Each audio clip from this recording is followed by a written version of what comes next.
achieved.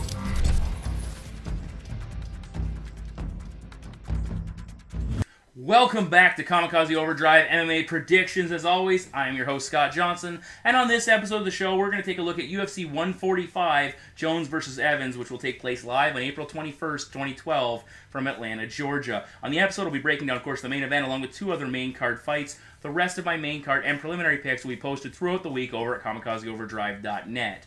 Quickly recapping UFC on Fuel TV, I went 7-3 overall, 5-1 on the main cards, and what that equates to is a very successful bet pack. $5. I had a ton of betting information. I really expanded it. 2 of my free parlays hit. Almost all of my confidence bets hit. I had a ton of accurate information. I don't want to brag it up, but it turned out fairly well. Accurate individual fight betting information based on value. Some of the guys I predicted, I pushed you away from them or encouraged you to take the underdog based on value. For instance, Cyril Diabate. And also, I had prop bets, a number of them hit. I, again, predicted the fight of the night fight as well. So please check out my UFC 145 bet pack in the bet shop, $5, and you can see all the results on the website. Also on the website, Chris Clements, a quick interview with him. He's an upcoming UFC 145 fighter, debuting, very exciting young guy. Check him out. Had a good interview with Dennis Seaver as well prior to UFC on Fuel TV, also available at kamikazeoverdrive.net. Thank you very much to all of my sponsors and supporters. MMABettingOdds.com, MMACrips.com, CouchFighter.co, Adrenaline Training Centers, and a new website that's come along, Fenishals Fantasy Fight League. You can check them out at FantasyMMAWorld.com. They are also supporting and posting Kamikaze Overdrive videos, and so thank you very much. Then there's a link on my website, and I've got banned by a couple of sites since I opened up my own website. And again, I'm open to link exchanges. If before you ban me, please consider doing a link exchange. I'd gladly put your link up on my webpage to help direct some of my followers over to your webpage. So that would be great. And I think that's enough from me. It's time to get into my first prediction. We kick things off in the bantamweight division as former WEC champion Miguel Torres, 39-4-0, battles Michael McDonald, 14-1-0. Torres earned a victory in his last appearance and has won 3 of 4, while McDonald's a perfect 3-0 inside the octagon and has won 7 in a row.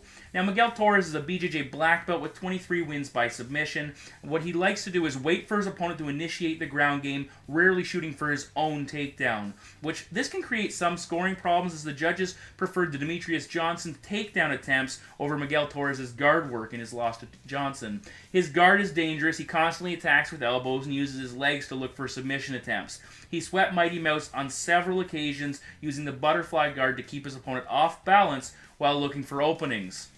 Now, Michael McDonald brings a brown belt in jiu-jitsu to the cage. He showed a respectable grappling repertoire in his win over Edwin Figueroa, controlling his opponent on the ground while attempting multiple submission attempts. Unlike Torres, Mayday will shoot for takedowns, completing 86%. He has excellent timing, ducking under his opponent's punches or shooting off a kick to complete the takedown. On the negative side, the considerable amount of grappling against Figueroa left McDonald's legs extremely tired, which he made note of when he went to his corner prior to round 3, and this could be a major issue against the grappling-heavy Torres on the mat. In addition, in the Chris Carrasco fight, McDonald shot for a takedown and was quickly reversed into a submission attempt, something else he will need to be aware of against Miguel. Both men have knockout power. Torres has 9 KOs, McDonald 8. Torres likes to hold his right hand back close to his head with his left out in front. He uses his left jab to set up his straight right, and he will also attack with a series of hooks. The keys to his effectiveness are his reach and lateral movement, both allowing him to attack while staying out of his opponent's range, as he will also use his kicks to help manage the distance. In his defeat against Brian Bowles, Bowles was able to catch Miguel with a right as Torres rushed forward, and McDonald will be looking for something similar in this fight. He stopped Alex Soto by countering a kick with a perfectly timed, powerful right hand. Much like his takedowns, Michael has excellent timing with his striking. He effectively countered against Figueroa by rolling to avoid his opponent's punches while landing his own. McDonald will go on the offensive and has excellent technique, but he does have a tendency to overextend his punches and temporarily expose himself when he gets a little too aggressive. Now, we really haven't seen Miguel's chin tested lately, as he has fought more intelligently and conservatively. McDonald has both the technique and power to hurt Torres, but he will have to deal with Torres' 6-inch reach advantage, something that he usually holds the upper hand in. Against Carriazo, McDonald was outlanded 55-37 because he elected to counter against Carriazo and allowed him to strike first. McDonald will need to pressure Miguel and get inside. If Torres can establish his range and limit the openings, it will be difficult for McDonald to find success by countering or attacking. McDonald should be able to take Torres down, but Torres' skills on the ground is significantly better than anyone McDonald has faced before. I expect Miguel's long limbs and sweep attempts will be difficult for Mayday to deal with on the mat. McDonald knocking out Torres is a real possibility, but I like Torres' overall work rate both on the feet and ground to be the deciding factor, so my prediction is Miguel Torres to defeat Michael McDonald by decision. In the co-main event of the evening, Rory Aries McDonald 12-1-0 battles beautiful Che Mills 14-4-0. Rory has won 2 in a row after stopping Mike Pyle, and Mills' debut with an impressive first-round knockout of Chris Cope. Now, Che Mills has dangerous power and a calm cage demeanor to go with it. Against Cope, he showed excellent composure, and he also did this in his grueling battle with Jake Hesh, where Hesh was constantly pursuing the takedown. Mills' ability to remain calm under pressure and simply execute is a key component to his overall success. Now, Rory MacDonald brings a very similar calm approach against Carlos Condit and Nate Diaz. He effectively attacked without getting too excited and creating openings for his opponents. Comparing their techniques, Rory is the more well-rounded fighter representing the next evolution of MMA, having trained in all areas of the fight game. Now, this is not to suggest that Mills isn't a talented fighter, but he does have 3 submission defeats on his resume, which is an area of concern. His takedown defense is okay. He punished Hesh with elbows on his attempts, but he was still taken down in that fight. He is capable of competing on the mat, but his opponents seem to focus their attack on getting him to the ground and attempting submissions. Now, off his back, Che will attempt submissions of his own and does a nice job of controlling his opponent's posture by pulling down on their head. This will be a key point in this fight, as Rory devastated Mike Pyle when he was able to posture up and drop bombs. Now, McDonald attempts 4.71 takedowns per 15 minutes, and he has a variety of ways of getting his opponent to the ground. Now, even though Mills has shown both defensive and offensive skills on the mat, if Rory was able to handle Carlos Condit, Nate Diaz, and Mike Pyle on the ground, he should be okay here against Mills. Now, the striking will be a far more interesting matchup. Mills showed against Cope and in several other fights that he has one-punch or kick knockout power. Against Cope, he led with a left hook, followed with an accurate 1-2 combination, and then pulled Cope's head down into a pair of knees, eventually getting the stoppage. Che has a history of hurting opponents with his knees, and in his first fight with Marius Saromskis, he caught an attempted leg kick, and while holding the leg, delivered a brutal knee that knocked Marius out cold. The target of constant takedown attempts, Mills has adapted by using his knees and kicks against an opponent as they shoot in. Mills has good technique, holds his hands tight, and doesn't waste a lot of energy by overextending himself when he attacks. Now, Rory hasn't stopped anybody standing in the UFC with one punch, but he has excellent technique himself. Against Diaz, he kept mixing things up, which kept Nate off balance. He has a nice straight right and gets excellent extension. Similar to GSP, he uses a Superman punch or jab and will work it in combination with a right low kick. Rory will use a lot of different kicks, including a front kick, and on the defensive, will catch his opponent's leg strike, either counter or go for a takedown from the position. Against Pyle, Rory faked the right hand to get Pyle to lean away, which set up a left-right combination. Overall, I like Mills' explosive power. If he's able to establish his takedown defense, he has a legitimate chance of catching Rory. But considering the success that Rory had against Nate and Condit, I struggle to believe that Mills will do much better than those opponents. Rory's ground game should be the deciding factor. McDonald will drill his ground game, working out at TriStar, and has shown a constant evolution in his overall skill sets. He simply has too many ways of taking Mills down for him to defend against them all. This scenario sounds like a puncher's chance. It's probably a little bit better than that, but in the end, my pick is Rory MacDonald to defeat Che Mills by submission. In the main event of the evening, the reigning light heavyweight champion Jon Bones Jones, 15-1-0, battles challenger Sugar Rashad Evans, 22-1-1 for the title. Jones is searching for his 3rd title defense and 7th consecutive win, while Evans is riding a 4-fight winning streak.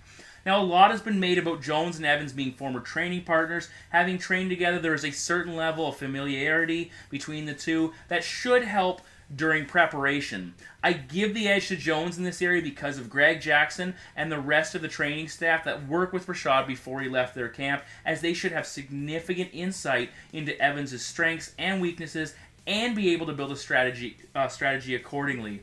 Physically, Jones will stand 5 inches taller than Evans, along with a 9.5-inch reach advantage. Jones likes to fight tall, using these advantages to control the range, compared to Rashad, who maintains a much lower profile to maintain the threat of a takedown. Now, we have to go back all the way back to Stephan Bonner in early 2009 to find the last opponent that Jones wasn't able to put away. During that span, he has earned 4 submission wins and 4 wins by TKO. Comparatively, Evans hasn't been nearly as successful shutting down opponents. Over his last 7 wins, he has picked up 3 knockouts and no submissions. Rashad utilizes his speed and footwork very well, and he does a nice job of mixing up his striking and his takedowns. He averages 4.14 takedowns per fight and completes 55% while defending 67%. He will shoot from the outside, time his opponent, and duck under their attacks. He will also use his own strikes to set up a shot or attempt a takedown from the clinch position. He is effective in close, leaning on his opponent, forcing him to carry his weight before creating a little separation and attacking with a flurry of punches. On the mat, he again maintains tight control, works to advance his position, and has attempted a mounted crucifix position in his last 2 fights. On the negative side, Suga isn't a submission threat, having attempted no subs over his 14-fight UFC career. Now, Rashad's striking has improved significantly over his run in the UFC. He has a big, powerful right hand, which he famously knocked out Chuck Liddell with. Evans relies on his quickness and movement to get in and out when attacking. He has proven hard to hit, having avoided 66% of his opponent's strikes. That being said, Lyoto Machida was able to finish him, while both Thiago Silva and Rampage were able to both hurt and nearly stop Evans with strikes. Now, I would suggest that while Evans' striking has become an important part of his game, his wrestling is still the key component to his offense. Jones' last fight was a big test of his development, matching up with the dangerous striking of Lyoto Machida. Jones seemed a little hesitant to engage at distance, with Machida attempting to counter Jones' attacks with combinations. Jones still attempted to engage, trying a pair of spinning back kicks, but he wasn't nearly as aggressive as we have seen him in the past. Now, Jones is an unorthodox striker, using a variety of kicks, a brutal spinning elbow, along with a more customary arsenal. Jones hasn't shown the traditional one-punch knockout power, but he badly hurt Shogun standing, and his elbows at any point in the fight are lethal. The champion has a Greco-Roman wrestling background, and his height and long limbs give him a leverage advantage, which has equated to 64% takedown completion rate. Against Machida, he turned the fight when he took Lyoto down, and his ability to control Shogun on the mat neutralized the former champion as well. Jones has been dominant on the mat against all opponents, with both his submission and ground and pound. Even more impressively, he has shut down 100% of his takedown attempts that have been tried against him. I anticipate there will be an early feeling out process with emotions running high, but eventually both fighters will settle in. Evans is the most complete fighter Jones has faced to date. Evans will need to use his quickness to get in and out, but he has a tendency to throw hooks, while Machida uses straight punches to help cut the distance when he attacked, which will be bad for Rashad if he's stuck on the outside. If Evans can get inside and hurt Jones with a quick shot, it will be significant, but no one has been able to accomplish this to date. Rashad seemed to have some difficulty with the reach of Phil Davis, forcing him to revert back to his wrestling, which might not be an option against the champion. If Tito was able to complete a takedown against Rashad, Jones will be able to as well. Evans may be fast, but that will disappear when Jones grinds him into the cage and eventually takes him down. Rashad Evans won't be that familiar with fighting off his back, and this shows up here, so my prediction is Jon Jones to defeat Rashad Evans by submission and retain his light heavyweight championship. Welcome back to Kamikaze Countdown. It's being brought to you today by Fanashil's Fantasy Fight League over at FantasyMMAWorld.com. Please check them out. There's a link on my site available. Quickly, I want to talk about Junior Dos Santos, Alistair Overeem. Overeem obviously potentially out of the fight with Junior Dos Santos because of a failed drug test. Now, I feel really bad for Junior Dos Santos in this situation simply because he does not know who he's fighting. Is it going to be Overeem? Could it be someone else? How do you prepare for that? And he's the champion. He should have the luxury of knowing who his opponent is well in advance. I think the UFC would be smart at this point to postpone the fight at the very latest on the 24th of April, I believe it is. If Overeem is told he's not allowed to fight and participate, scrap the fight. Don't try and jam someone in there. But in the event they wanted to actually continue with their full card of heavyweights with the title fight as the main event, an option I wouldn't mind seeing. It's probably a stretch that's it's not going to happen. But Josh Barnett, Daniel Cormier fight the week before in the Strikeforce tournament finals. Winner of that, immediate title shot the following weekend against Junior Dos Santos.